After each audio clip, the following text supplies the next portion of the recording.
So here we have the 99 EK sedan. We got the head off over here.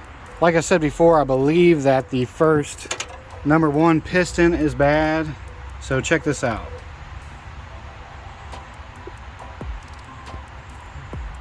You can push down on it, so it's either the wrist pin, which probably not. It's more likely it has a spun bearing. The full video will be released tomorrow.